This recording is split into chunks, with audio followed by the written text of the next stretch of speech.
Get out, all of you. Now.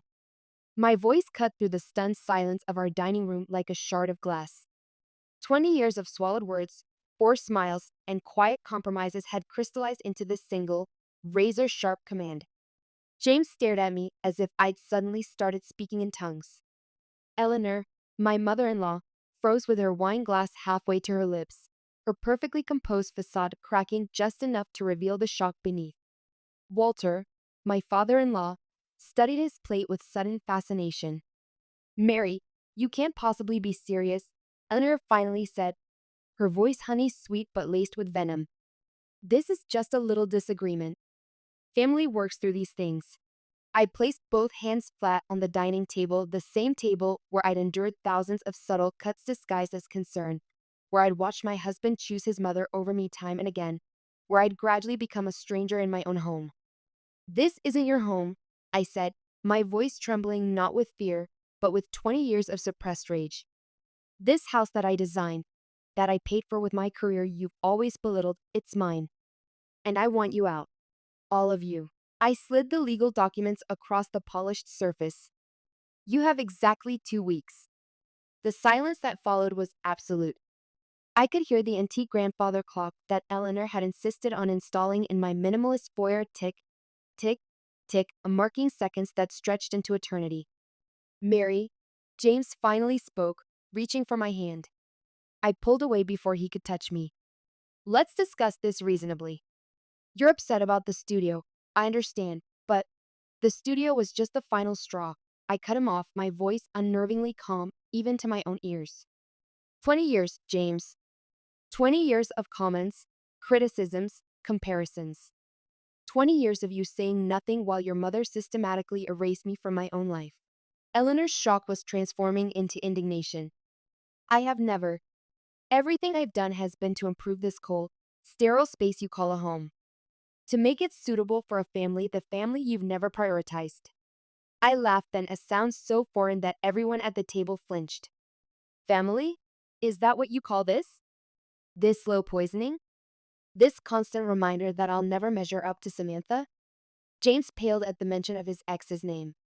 Mary, that's not fair. Fair? I turned to him, really looked at him, this man I'd loved for half my life, this stranger I'd been losing piece by piece for 20 years. Was it fair when I found the emails, James? The ones between you and Samantha? Was it fair when your mother transformed my studio, the one space in this house that was still mine, without even asking? Walter finally spoke up, his voice gentle but firm. Now, Mary, emotions are running high. Perhaps we should all take some time too. I've taken 20 years, I interrupted, standing up from the table. Read the documents. You have 2 weeks to find new accommodations. If you're not gone by then, I'll begin formal eviction proceedings. As I walked out of the dining room, I heard Eleanor's voice behind me. James, are you going to let her speak to us this way? After all we've done for her? I paused in the doorway, not turning around. He won't stand up to you, Eleanor. He never has. That's why we're here. Then I walked upstairs to the guest bedroom, the real one, where I'd already packed a suitcase. I'd be staying with Lisa tonight. Maybe longer. For the first time in decades, the future felt wide open, uncertain but mine. Behind me, I heard James calling my name, his footsteps hurrying up the stairs. But I was already closing the bedroom door, already turning the key in the lock, already breathing the first free breath I'd taken in years. Flashback 20 years earlier, I met James Harrison at a charity gala for sustainable urban development. I was 26, fresh off my first major architectural award, brimming with ambition and naive confidence. He was 28, tall and classically handsome in his tailored suit, with kind eyes that crinkled when he smiled. So you're the wunderkind everyone's talking about, he said, after introducing himself. The youngest recipient of the Urban Excellence Award. I remember blushing, unused to such direct compliments about my work. Most men at these events either ignored my professional achievements or tried to mansplain architecture to me. James seemed genuinely impressed. I've always been fascinated by people who can create something from nothing, he continued. I just move money around all day as an investment analyst. You actually build things that change skylines. In retrospect, perhaps I should have paid more attention to how he positioned himself, the admiring spectator to my creator. But back then, his admiration felt like oxygen. My parents had sacrificed everything for my education, working double shifts and taking out second mortgages. Their constant refrain, Mary, you have to work twice as hard to be considered half as good. And I had. But James was the first person who seemed to see me without requiring that extra effort. We dated for a year before he proposed. That year was a whirlwind of late-night conversations, weekend trips to architectural landmarks, and shared dreams of creating a life as meticulously designed as the buildings I loved. You're different from anyone I've ever dated, he told me one night as we lay in bed, moonlight streaming through the blinds of my apartment. So clear about what you want. So passionate. It's refreshing. I didn't ask about the women who came before me, and not then. I was too caught up in the heady feeling of being seen, being valued for exactly who I was. 6 months later, he proposed at Fallingwater, Frank Lloyd Wright's masterpiece built over a waterfall. It was perfect, too perfect, perhaps.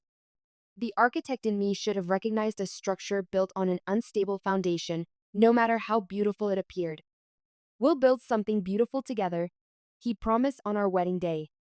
I had no idea that together would come to mean me building while he watched until his parents needed a place to stay, and suddenly, my carefully constructed life became simply the backdrop for their drama.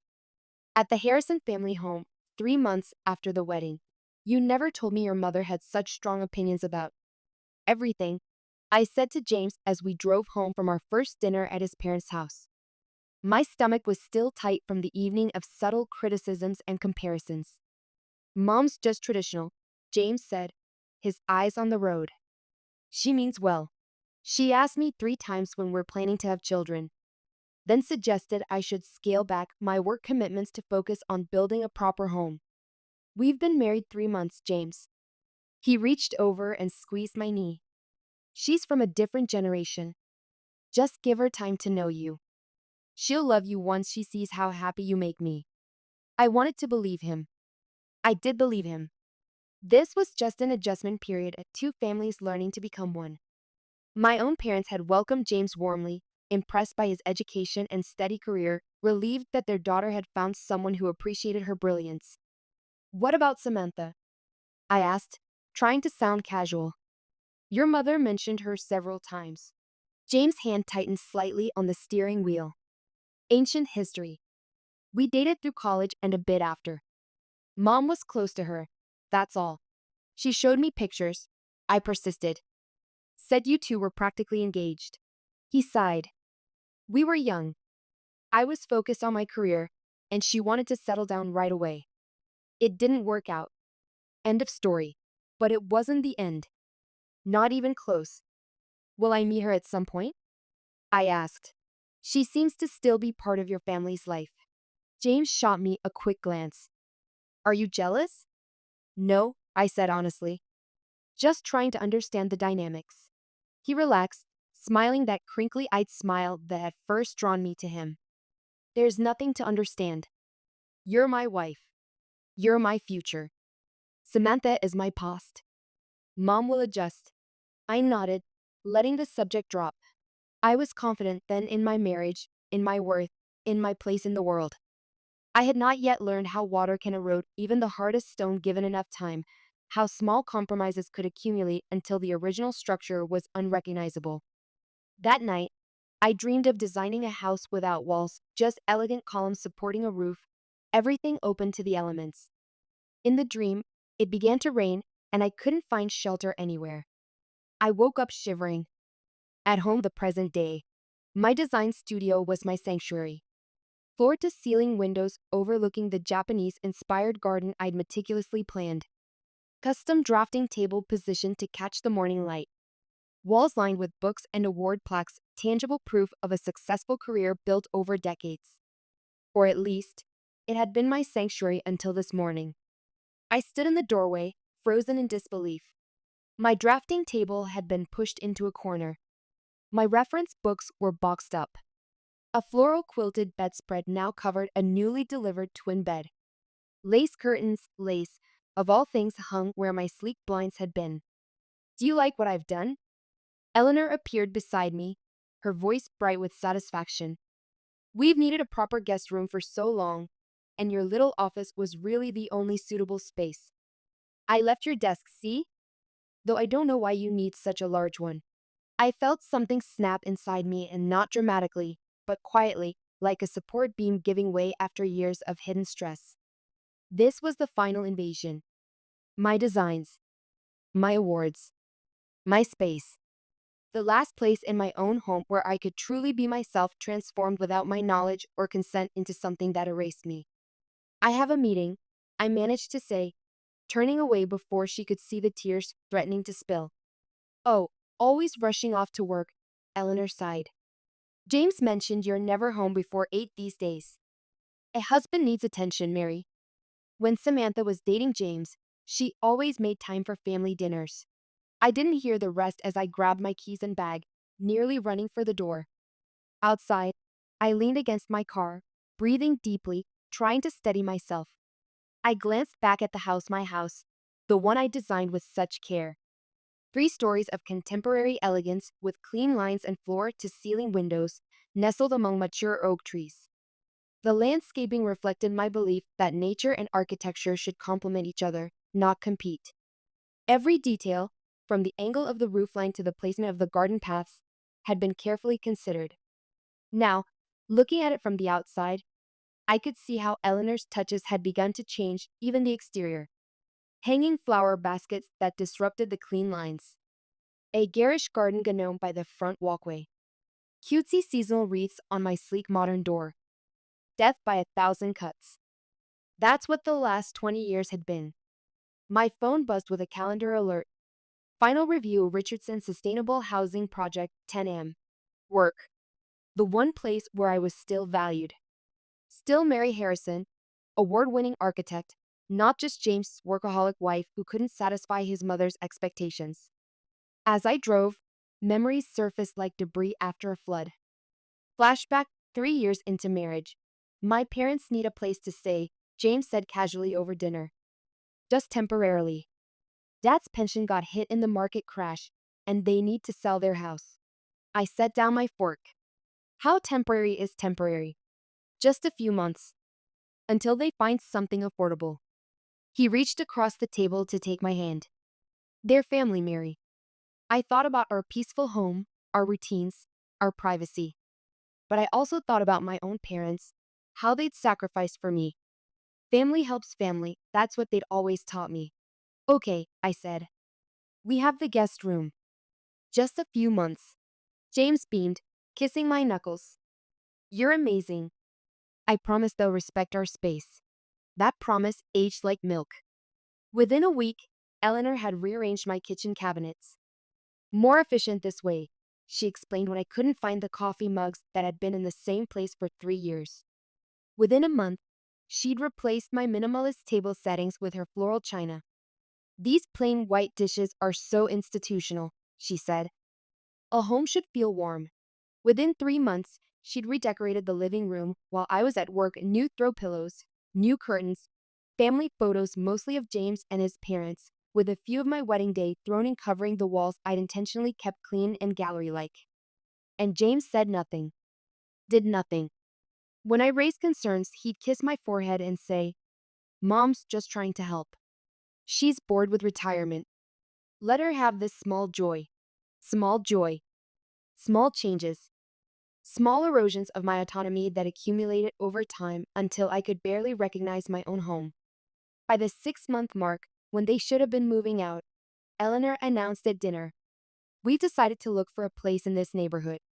Isn't that wonderful? We can all stay close." I looked at James, waiting for him to remind them of our agreement. He smiled broadly. "That's great news, Mom. We'd love to have you nearby." We. As if he consulted me. As if this was our shared desire. That night, I started my first documentation notebook.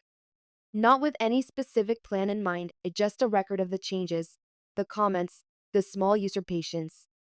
A validation that I wasn't imagining things, that my home was indeed being transformed around me. Just give it time, James said whenever I expressed frustration. Mom's adjusting to not having her own home anymore. It's hard for her. Time. I gave it time. 18 months of time. And in that time, my space shrank and shrank until only my studio remained untouched, my last sanctuary in a house that no longer felt like mine. Until today, at the architecture firm present day, you look like you've seen a ghost, my project manager, David, said when I walked into the conference room. Everything okay? I straightened my jacket, forcing professionalism to the forefront. Fine. Let's focus on the Richardson project. Where are we with the sustainability certifications? For the next 2 hours, I immersed myself in work in the one world where I was still fully myself. The Richardson Sustainable Housing Development was my most ambitious project to date.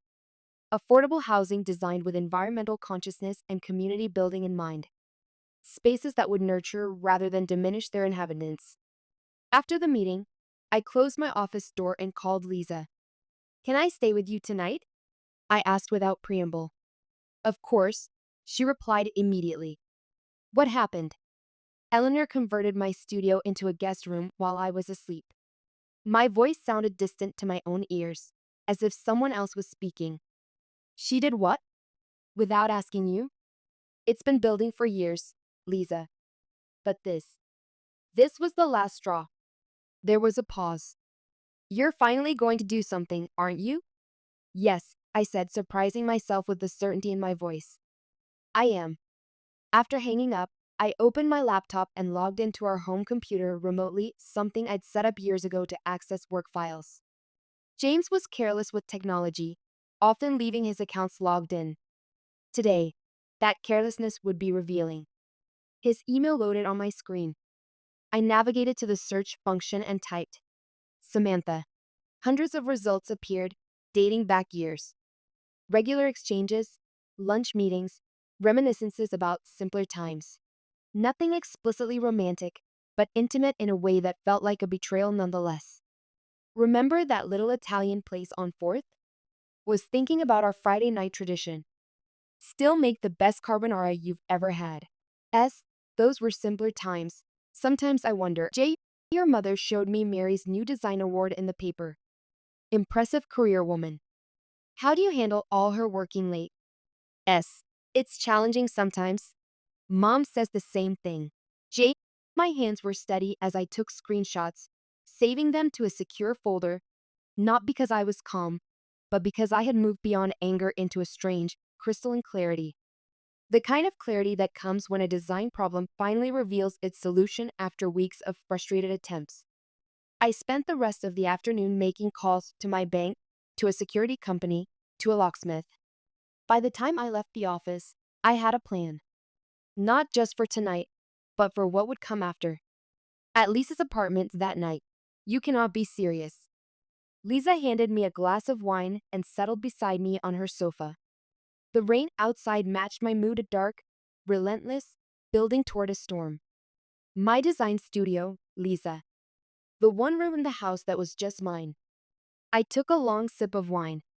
And that's not even the worst part. I found emails between James and Samantha. They've been in contact this whole time. That weasel. Lisa's lawyer instincts kicked in. Show me. I pulled out my phone and showed her the email thread I discovered. Messages dating back years, reminiscing about the good old days and what might have been. And Eleanor clearly knows, I continued. She mentions Samantha constantly, how she's the perfect hostess, how she always made time for family, how she understands traditional values. Lisa studied me over her wine glass. Mary, how long have you been documenting all this? I blinked, surprised by the question. What do you mean? The invasion of your studio, the emails, Eleanor's comments, you've been keeping records, haven't you? It's what you've always done when you feel threatened. Remember in college when that professor tried to take credit for your design? You documented everything. I hesitated, then set down my glass and reached for my bag. From inside, I pulled out a leather-bound notebook, one of many. 20 years, I admitted. At first, it was just self-preservation, I guess. A way to confirm I wasn't imagining things. Then it became habit. Lisa took the notebook, flipping through pages of meticulous notes, dates, times, quotes. Jesus, Mary. This is comprehensive. I have digital backups too, I said quietly. Recordings of some conversations. Photos of changes made to my home without permission. Copies of the original agreement they signed when they moved in. Agreement? Lisa's eyebrows shot up. I'm an architect, Lisa. I get everything in writing. It was supposed to be temporary housing, 6 months max. That was 18 months ago. The agreement had clauses about respecting our space, about guest policies, about consulting before making changes to the property. A slow smile spread across Lisa's face. Mary Harrison, you brilliant, methodical woman. Do you realize what you have here? I shook my head, exhaustion suddenly weighing on me. A record of 20 years of slowly losing myself? No. Lisa set the notebook down decisively. You have the ammunition for your liberation. Call Carol first thing tomorrow. Your sister will know exactly how to leverage this legally. I stared into my wine glass, watching the crimson liquid catch the light. What if I'm overreacting? What if this is just how marriage is after 20 years? Lisa's expression hardened. Is that what you believe? That marriage means systematically erasing yourself to please your in-laws? That it means your husband maintaining emotional intimacy with an ex while allowing his mother to redecorate your life? Put that way, it sounded absurd. And yet, for 20 years, I had accommodated, adjusted, compromised all in the name of family harmony. All because I thought that's what love required. I'm tired, Lisa, I whispered. So tired of fighting for space that should have been mine by right. Then stop fighting, she said simply. Start reclaiming instead. That night, I slept better than I had in years, dreamless and deep on Lisa's guest bed. In the morning, I woke with purpose and clarity. The architect in me recognized the situation for what it was, a structure that had been compromised beyond repair. It was time to demolish and rebuild. Flashback childhood memory. When I was 12, my father lost his job at the auto plant. For 6 months, he worked 3 part-time jobs while my mother picked up night shifts as a hospital cleaner. I would often find her at the kitchen table at dawn, still in her uniform, asleep over a pile of bills. One morning, I heard her crying. Not loud sobs, but quiet, defeated tears that scared me more than any shouting could have. We might lose the house, she told my father, her voice barely a whisper. That night, I drew my first real architectural design, a simple, efficient home that my 12-year-old mind believed would solve all our problems. Cheaper to heat. Built-in storage everywhere. Solar panels crudely drawn on the roof. I showed it to my parents the next day. My father looked confused, but my mother.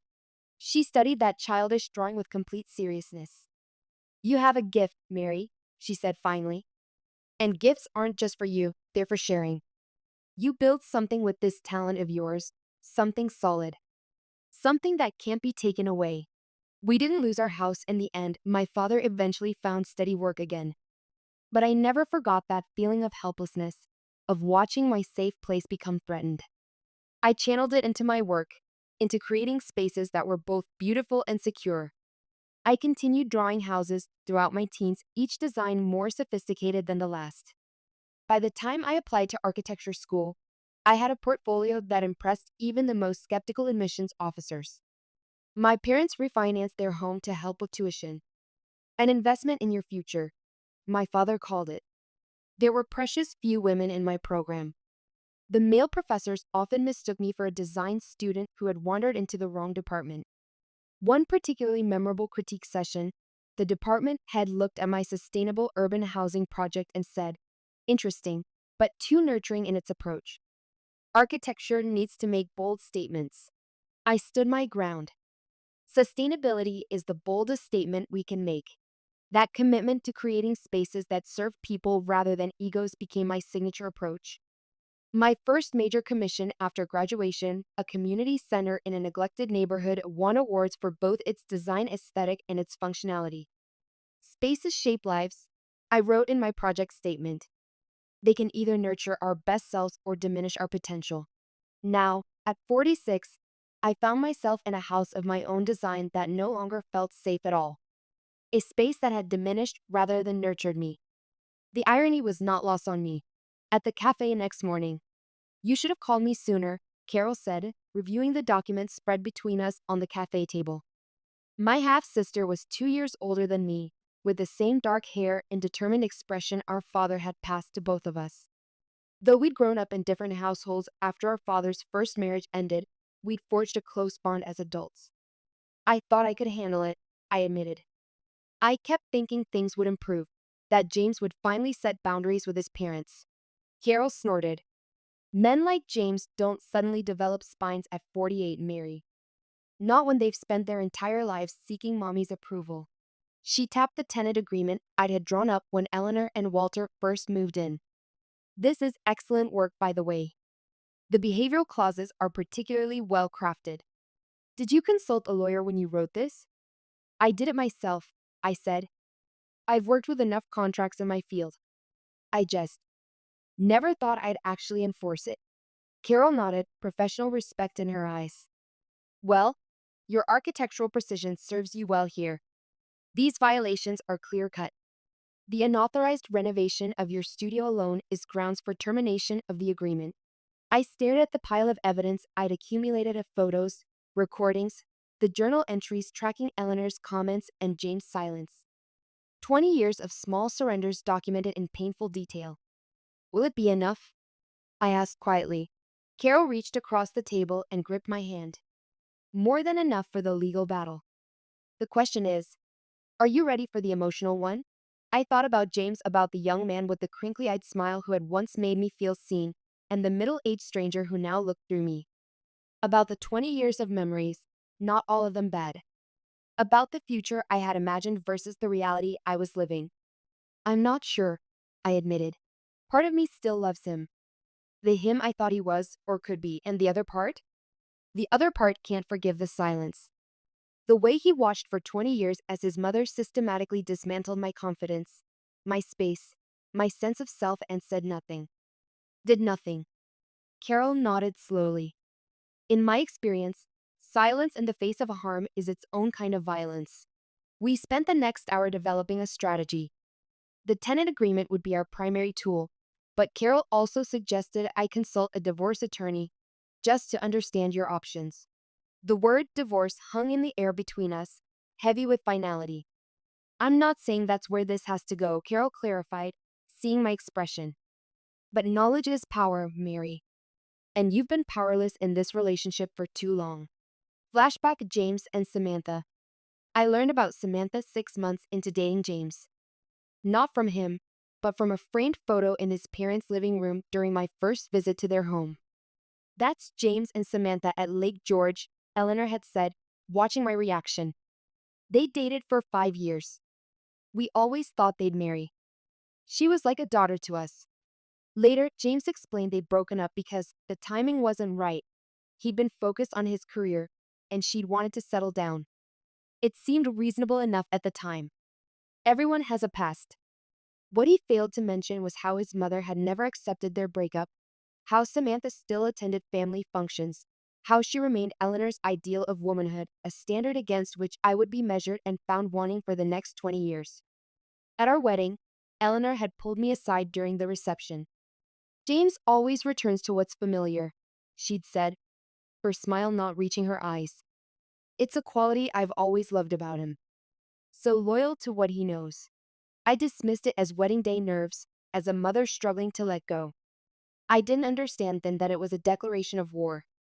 3 years into our marriage, I came home early from work to find Samantha sitting in my living room, having tea with Eleanor.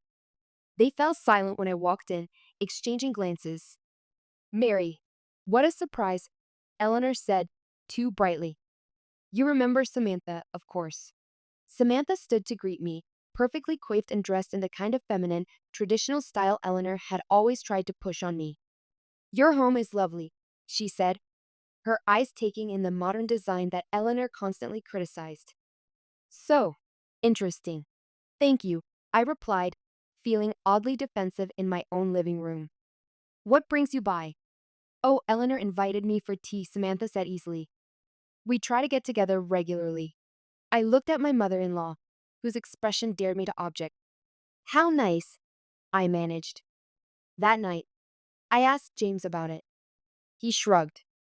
Mom and Samantha have always been close. It doesn't mean anything. It means your mother is maintaining a relationship with your ex-girlfriend in our home without telling me.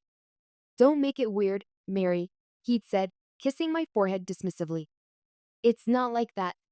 But it was like that. It was exactly like that. Over the years, Samantha became Eleanor's weapon of choice, the phantom perfection against which my every flaw was measured. Samantha would never serve store-bought pastries. Samantha always made time for family events, no matter how busy work was. Samantha understood tradition. Each comparison a small cut. Each one met with James' silence, or worse, his apologetic looks that seemed to say, "She's right, you know. You could try harder." And in time, I began to believe it myself. Perhaps I was deficient. Perhaps my professional success came at the cost of personal failure. Perhaps I should try harder to be the woman they wanted me to be. The woman I now knew James was still in contact with, still comparing me to, still wondering about in secret emails. Back at the house confrontation planning, after meeting with Carol, I returned to the house to collect more of my things. I planned to stay at Lisa's for another few days while I got my thoughts in order. The house was quiet when I arrived, everyone was out, according to the note James had left on the counter. "We need to talk," he'd written. "Please be home for dinner. Mom's making her special pot roast." Her special pot roast. In my kitchen. In my house. The casual presumption of it all struck me anew. I went upstairs to my ruined studio. Standing in the doorway, I cataloged every change with architectural precision. My drafting table shoved into a corner, now covered with Eleanor's decorative boxes. My bookshelves partially emptied, my reference materials stacked haphazardly on the floor. The new twin bed with its floral comforter dominating the center of the room. The lace curtains blocking the carefully planned and natural light. I took photographs of everything, adding them to my documentation. Then I turned to the guest room, the one that had been Eleanor and Walter's domain for 18 months. It was immaculate, of course. Eleanor was nothing if not meticulous. But it bore almost no resemblance to the clean, modern space I had designed. Floral wallpaper had replaced my carefully chosen paint. Heavy drapes hung where sleek blinds had once been. The sleek built-in storage I designed was now cluttered with porcelain figurines and family photographs, mostly of James growing up, with a few featuring Samantha. I took more photographs, then opened the closet to retrieve my suitcase. James' overnight bag was indeed there, as I'd suspected it might be. He had always kept one packed for business trips. Now it would serve a different purpose. In our bedroom, I collected enough clothing and personal items to last for several days. As I was zipping my suitcase, my gaze fell on our bedside tables, his cluttered with charging cables, loose change, and old receipts. Mine pristine with a single lamp and whatever book I was currently reading. Curious, I opened his drawer. Inside, among the usual detritus, was a small velvet box. My heart stuttered as I picked it up, opening it slowly. Inside was a delicate silver necklace with a pendant shaped like a house, not a modern house like the one I designed, but a traditional colonial with a pitched roof and chimney. The kind Eleanor had always said represented a real family home. A small card was tucked into the lid. "To my dear friend James, something to remind you of what home really means. Love, Samantha." I closed the box and returned it to the drawer, a strange calmness settling over me. Not peace, but the clarity that comes with confirmation. The final piece of evidence I hadn't even known I was seeking. Back downstairs, I sat at my dining room table and began drafting a formal notice. Not just the tenant agreement termination that Carol and I had discussed, but a comprehensive document outlining all the violations, all the changes, all the small erosions of boundaries over 20 years. When I finished, I made copies, one for Eleanor and Walter, one for James, one for my records. Then I sent the digital version to Carol for her review, along with a new message. "I'm ready to discuss those other options now." I scheduled the family meeting for Saturday evening, 3 days from now. Just enough time to finalize all the necessary arrangements. As I was leaving, the front door opened. Eleanor and Walter entered, shopping bags in hand. More items to transform my house, no doubt. Oh, Mary. You're home early, Eleanor said, her smile not reaching her eyes. We were just picking up a few things to brighten up the living room. Those stark white walls are so institutional. I looked at her, really looked at her. 72 years old, still beautiful in that classic way, still wielding authority like the educator she'd been for 3 decades. I saw for the first time how insecure she must be beneath that polished exterior, how threatened she'd felt by the young, successful woman who had taken her son. The walls stay white, I said simply, picking up my suitcase. I'll be away for a few days. Eleanor's expression shifted from surprise to calculation. Is everything all right? James mentioned you've seemed stressed lately. Everything is very clear now. Actually, I replied. Please tell James I'll see him Saturday evening. We're having a family meeting. 7 p.m. sharp. I walked past her, pausing at the door. And Eleanor? Don't touch my studio again. The look of shock on her face as I closed the door behind me was the first truly satisfying thing I'd experienced in months. Flashback 10 years into marriage. I've been offered the partnership, I told James over dinner, unable to contain my excitement. At 36, I would be the youngest partner in the firm's history and the first woman. That's wonderful, James said, but his smile seemed forced. Congratulations. I set down my fork, sensing the unspoken tension. You don't seem thrilled. He sighed, running a hand through his hair, still thick then, not yet showing the gray that would come later. I am happy for you, Mary.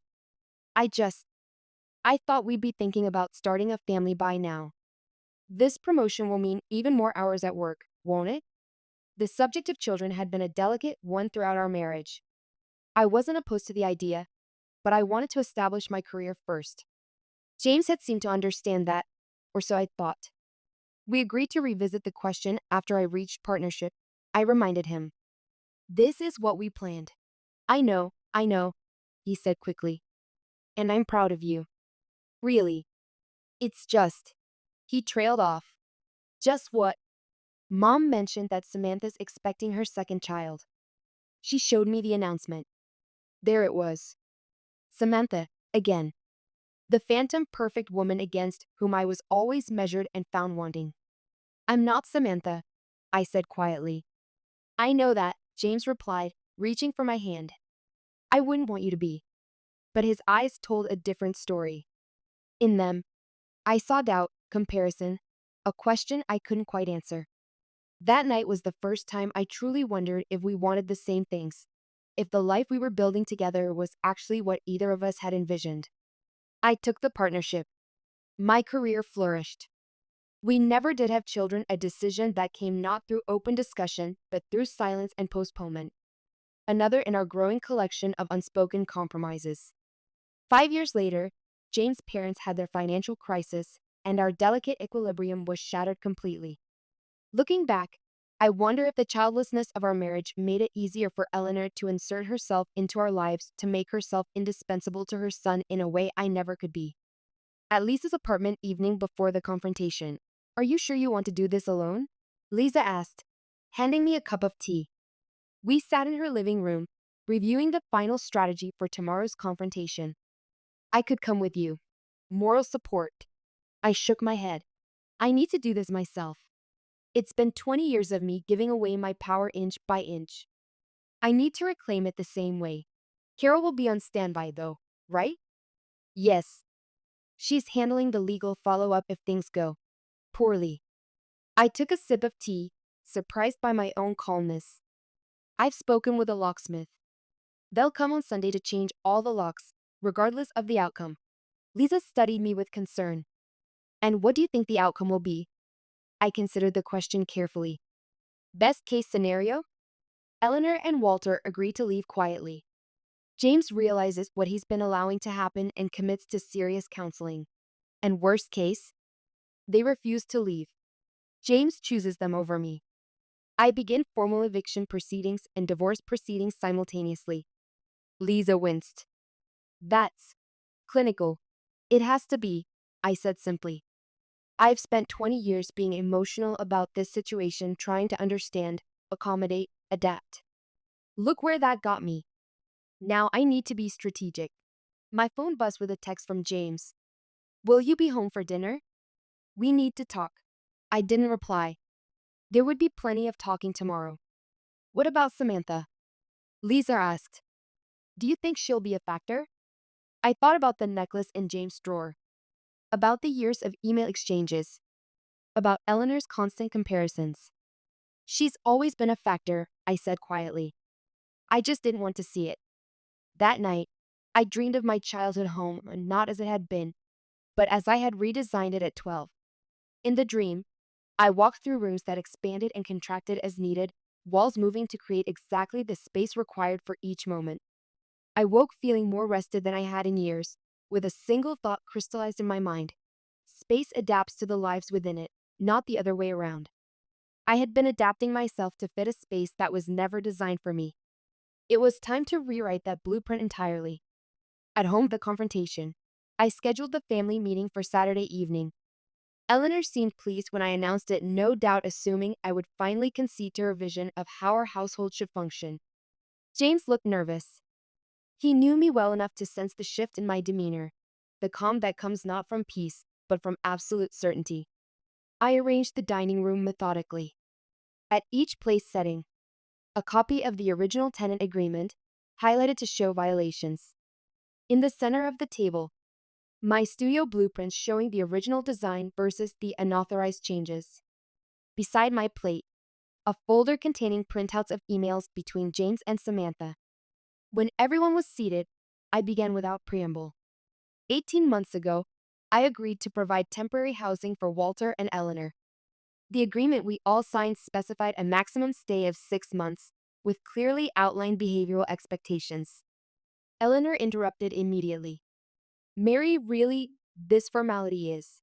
I'm not finished. My voice remained steady. In the past 18 months, I have documented 53 direct violations of this agreement, the most recent being the complete renovation of my design studio without consent. I turned to James. I've also discovered ongoing communication between you and Samantha, despite your promise that relationship was in the past. The color drained from James' face. Walter studied his hands. Only Eleanor maintained her composure, though her eyes had hardened to flints. If this is about the guest room, I simply thought, it's not a guest room, I said. It's my studio. The space where I create the designs that pay for this house, including the food you eat and the utilities you use. I slid the legal notice across the table. You have 2 weeks to find alternative accommodations. After that time, I will begin formal eviction proceedings. The silence that followed was absolute. Then, you can't be serious, James finally said, his voice small. They're my parents, Mary. And I'm your wife, I replied. Or at least, I was supposed to be. But you've made your choice clear for 20 years. Now I'm making mine. Eleanor's shock gave way to calculation. James, explain to your wife that this is unacceptable. This is our home too. No, I said firmly. This is my home. The home I designed. The home I paid for. The home where I've been made to feel like an unwelcome guest for nearly 2 decades. I opened the folder and spread out the emails. Would you like to explain these, James? Or perhaps Eleanor already knows about your ongoing relationship with Samantha? Eleanor's expression confirmed my suspicion. Of course she knew. Perhaps she even encouraged it. Those are just friendly exchanges, James protested weakly. There's nothing inappropriate. The inappropriateness is in the secrecy, I cut in. And in allowing your mother to continuously compare me to a woman you claim to have left in the past. Walter finally spoke. Now, Mary, I'm sure we can work something out. We're family. Family respects boundaries, I replied. Family doesn't undermine and criticize for 20 years. Family doesn't secretly communicate with exes or transform spaces without permission. Eleanor's face had turned an interesting shade of purple. After all we've done for you. We've made this cold, sterile box you call a home into a place with actual warmth and character. You've made it your home, not mine, I corrected her. Every change was against my wishes. Every criticism undermined my confidence. Every comparison to Samantha was designed to make me feel inadequate. I turned to James. and you let it happen. For 20 years, you've watched your mother systematically dismantle my sense of self in our home, and you've said nothing. James looked stricken. That's not fair, Mary. Mom was just trying to help. Was she helping when she transformed my studio without permission? Was she helping when she invited Samantha to our home behind my back? Was she helping when she criticized my career, my clothing, my entertaining style, my very existence in your life? He had no answer. Of course he didn't. There was no defense that wouldn't expose his own complicity. I stood, gathering my evidence. 2 weeks. I've arranged for a storage unit for your belongings if needed. Lisa has the contact information. If they go, I go, James said, trying to sound resolute but failing. I looked at my husband of 20 years, this man I'd loved, supported, built a life with. In his eyes, I saw not anger but fear. Fear of standing on his own. Fear of disappointing his mother. Fear of change. I know, I said softly. I've already packed your essentials. They're in the guest room, the actual guest room. As I left the dining room, Eleanor called after me. This isn't over, Mary. We won't be discarded like this. I paused at the threshold but didn't turn. You're right about one thing, Eleanor. It isn't over. But it is changing. And unlike my studio, this is a renovation I'm choosing. I walked upstairs to the bedroom, closing the door behind me. Through the wood, I could hear the heated discussion continuing downstairs, Eleanor's strident tones, Walter's placating murmurs, James' increasingly agitated responses. The foundation of their unified front beginning to crack under pressure. I sat on the edge of the bed, strangely detached from the chaos below. 20 years of my life had just reached a decision point, yet I felt neither triumph nor grief, only a profound sense of rightness, like finally solving a design problem that had plagued me for years. My phone buzzed with a text from Carol. How did it go? I typed back. Phase 1 complete. They have the notice. James is choosing sides now. Her response came immediately. No matter what he chooses, you've already won by choosing yourself.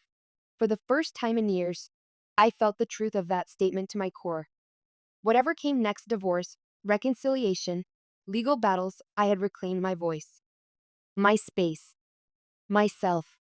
From downstairs came the sound of a door slamming, then footsteps on the stairs. A gentle knock at the bedroom door. Mary? James' voice, uncertain. Can we talk? I took a deep breath.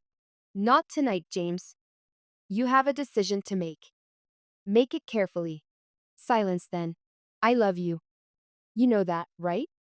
20 years ago, those words would have melted my resolve. Now they simply hung in the air, a statement that required evidence I hadn't seen in decades.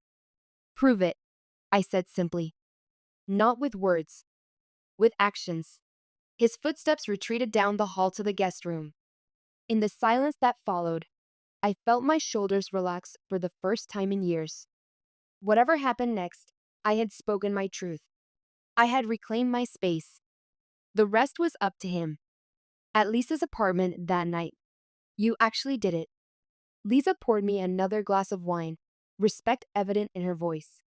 When you called and said you needed a place to stay tonight, I thought maybe you just had another fight. Not a fight, I said, feeling strangely calm. A reckoning. My phone buzzed constantly, texts and calls from James, from Eleanor, even one from Samantha. They told me what happened. You've changed. I typed back. No. I've remembered who I am. Lisa settled beside me on the couch. What happens now? I looked out at the night sky, stars barely visible through the city lights. Now I reclaim my space. My home. My life. And James? I considered this. Despite everything, 20 years of marriage doesn't dissolve without grief. That's up to him. But I won't compromise on his parents leaving. And if he chooses them, then he makes my decision easier. I took a sip of wine. I've spent 20 years shrinking myself to fit into the spaces others left for me. I'm done with that. My phone buzzed again with a text from Carol. Just checked with my contact at the security company. They've started packing boxes. Something loosened in my chest. Not quite relief. Not quite sadness. A door long stuck finally beginning to open. You don't seem as upset as I expected, Lisa observed. I thought about this. The grief came in increments, I think. Small losses over 20 years. By the time I reached this point, I'd already mourned the marriage I thought I had. Lisa nodded. What about the house? Will you stay there if James leaves? Yes, it's my design, my creation. I traced the rim of my wine glass thoughtfully, though I might redesign a few spaces, starting with my studio. The thought brought a small smile to my face. Flashback the house design. 5 years into our marriage, I designed our dream home. Every inch of the blueprint reflected my architectural philosophy: clean lines, abundant natural light, spaces that flowed into each other organically. It's perfect, James had said, studying the plans spread across our apartment dining table. Though Mom might think it's a bit modern. I should have recognized the warning sign, then the way he instantly considered his mother's opinion, even on something as personal as our home design. It's our house, James, I'd reminded him. Not your mother's. He'd smiled, kissed my cheek. Of course. And it's brilliant. Truly. We built it exactly to my specifications. The construction took 18 months, during which time I visited the site almost daily, ensuring every detail matched my vision. James came occasionally, always impressed but somewhat detached, watching my creation take shape rather than participating in it. When we finally moved in, I experienced a sense of completion unlike anything in my professional life. This wasn't just a client project. This was a space that would contain our lives, our future, our dreams. For a few years, it did. We entertained friends in the open-plan living area. I worked in my custom design studio. James settled into his more traditional home office. We were happy, or so I believed. Then came the financial crisis. James' parents' retirement fund collapsed. They needed somewhere to stay temporarily. And piece by piece, room by room, my carefully designed home became a battlefield where I was continually losing ground. The next morning, decision time, I returned to the house early Sunday morning. The locksmith was scheduled for noon by then. I needed to know what James had decided. The house was eerily quiet when I entered. In the kitchen, a note waited on the counter in James' handwriting. In the studio. My studio. I climbed the stairs slowly, unsure what I would find. The door stood open. Inside, James sat on the edge of the twin bed Eleanor had installed. Around him, boxes were stacked neatly against one wall. My drafting table had been moved back to its original position. The lace curtains were gone, my sleek blinds reinstalled. He looked up as I entered, his eyes red-rimmed from lack of sleep. I'm sorry, he said simply. I remained in the doorway, not yet ready to cross the threshold. For which part? All of it. The emails with Samantha. Not standing up to my mother. Allowing them to take over our home. He ran a hand through his hair, now more gray than brown. I've been a coward, Mary. For 20 years. I said nothing, waiting. Apologies were easy. Actions were what mattered now. They're leaving today, he continued when I didn't respond. I helped them pack last night. They found a short-term rental while they looked for something permanent. I glanced at the boxes. And those? My things, he said quietly. I thought, I should go too. Give you space. I called Samantha. My heart constricted despite everything. I see. Not like that, he added quickly. I told her we couldn't be in contact anymore. That it was inappropriate and hurtful to you. That I've been dishonest with myself about what I was doing. He stood, crossing to the window, keeping his distance from me. I called a therapist too. I've made an appointment for Tuesday. I think I need to understand why I've been so weak. Why I couldn't stand up for you, for us. I studied him, this man I'd spent half my life with. There was genuine remorse in his posture, his expression. But was it enough? Could 20 years of passive betrayal be overcome? The locksmith is coming at noon, I said, my voice steadier than I felt. He nodded. I understand. I'll be gone by then. Where will you go? A hotel, for now. Not with my parents. Not with anyone. Just me. He turned to face me fully. I need to figure out who I am without my mother's influence. Who I was supposed to be as your husband. The late morning light streamed through the windows, illuminating dust motes in the air between us, a physical manifestation of all the unsaid words, the accumulated hurts, the lost years. And if I want a divorce? I asked, testing the word, testing his reaction. Pain flashed across his face, but he nodded. Then I'll respect that too. You deserve better, Mary. You always did. I felt tears threatening for the first time since this all began. Not for what I was losing, but for what might have been if he had been this man 20 years ago, or even 10 or 5. I don't know what I want yet, I admitted. Except my space back. My life back. That's fair, he said. More than fair. He gathered his keys from the dresser, Eleanor's dresser, now destined for removal. For what it's worth, I do love you. I always have. I just loved in the wrong way. A weak way. I nodded, acknowledging his words without accepting or rejecting them. I'll need time, James. Take all the time you need. I'll be, well, wherever you want me to be. In your life or out of it. It's your choice now. He moved toward the door, stopping when he drew even with me but not touching me. The house is remarkable, you know. Your design. It always was. I'm sorry I let them dim its light. Then he was gone, his footsteps fading down the stairs. A few minutes later, I heard the front door close, then his car starting in the driveway. I stood in the center of my studio, still not fully restored, but no longer fully invaded either. A space in transition, like my life. I ran my hands over my drafting table, feeling the familiar texture of its surface, the slight imperfections I knew by heart. My phone buzzed with a text from Carol. Just saw James leaving with boxes. You okay? I typed back.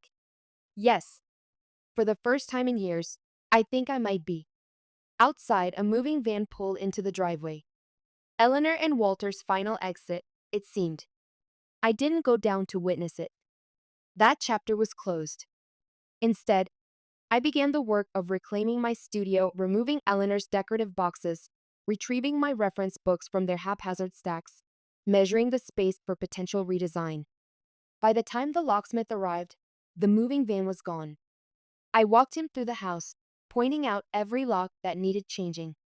When he finished, I held the new keys in my palm as small, metal symbols of reclamation. That night, I slept in my own bed, in my own home, surrounded by the walls I had designed, the spaces I had created. Outside my window, the Japanese garden waited for spring, dormant now, but full of potential. Like me. Epilogue 6 months later. Spring light streamed through the windows of my restored studio. My drafting table had returned to its rightful place. My awards once again lined the walls. The Richardson Sustainable Housing Project model occupied the center table, my first major project completed since the separation. James had indeed left with his parents that day. Unlike them, however, he had respected my boundaries completely in the months since. No unexpected visits. No pressure. Just weekly emails updating me on his therapy progress, his new apartment, his efforts to establish independence from his mother's influence. Eleanor had tried twice to reconcile, showing up unannounced with peace offerings of traditional home-baked goods that I politely but firmly refused to accept. After the second attempt, I had my lawyer send a formal cease and desist letter. She hadn't returned since. Samantha had moved into Eleanor and Walter's new apartment within weeks of their departure, a fact James shared in one of his emails, with the addendum that he had maintained his decision to cut contact with her. Some patterns need to be broken completely, he'd written. I ran my fingers over the model of my next project, an innovative women's shelter with private studio spaces for residents pursuing education or careers. Spaces designed to foster independence, security, and growth. My phone chimed with a text from Lisa. Studio warming party still on for tonight? I smiled and typed back, absolutely. Bring that wine, we had the night everything changed. Carol would be there too, along with colleagues from the firm and a few longtime friends who had supported me through the transition. James would not be attending, we weren't there yet, might never be. We had met twice for coffee, careful conversations about practical matters and tentative explorations of what went wrong. The love wasn't gone, but it was changed and tempered by reality, by hindsight, by growth. Last week, he'd asked if we might try counseling together. I had promised to consider it, and I was a genuinely. Not from a place of weakness or accommodation, but from a position of strength and clear-eyed assessment. Whatever came next, reconciliation, divorce, some new arrangement entirely would be on my terms, in spaces I defined, with boundaries I established. Never again would I allow myself to be erased from my own life, my own home, my own story. Outside, cherry blossoms swirled in the spring breeze. Inside, light filled every corner of my reclaimed space. This home, my sanctuary, was finally truly mine again. Not because everyone else had left, but because I had finally returned to myself.